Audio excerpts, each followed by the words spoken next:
Stop doing ring blocks if you are doing a distal finger procedure. Most doctors are going to do a ring block known as a proximal digital block when they're doing anesthesia of a finger or toe. This is a commonly done technique and it's done many different ways with varying success. Sometimes you miss the nerve, sometimes the anesthesia is inadequate, and sometimes it takes a while to kick in. That's why the ring block is not as good as the wing block for your distal digital procedures.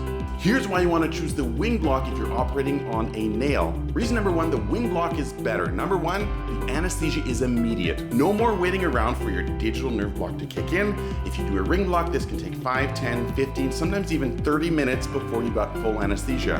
However, with the wing block, the anesthesia is immediate. Number two, patients report less pain. It hurts less to do a wing block. Fantastic option if you are reducing pain in your patient. Third reason, requires less anesthesia. So take a look at this video where we show you exactly how the wing block is done. The first thing you're going to do is prep the skin using an alcohol swab to clean off the skin. I always take a couple seconds to make sure we fan it to let the alcohol swab dry so that the poke of the needle doesn't sting as much.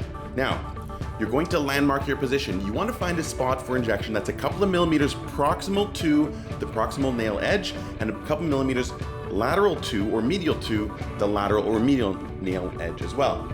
You'll notice here I'm doing distraction technique where tapping or rubbing or vibrating also works. And then you inject with the tiniest needle you've got available. Here we're using a 30 gauge. Inject all the way across while you're withdrawing.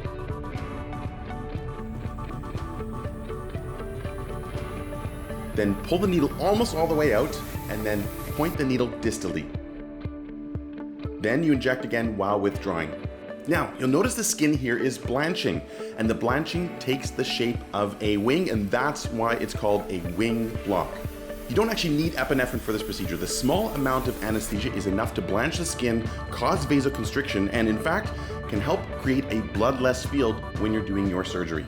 So next time you do a digital nail block, consider doing a wing block for faster and less painful anesthesia of the finger or toe.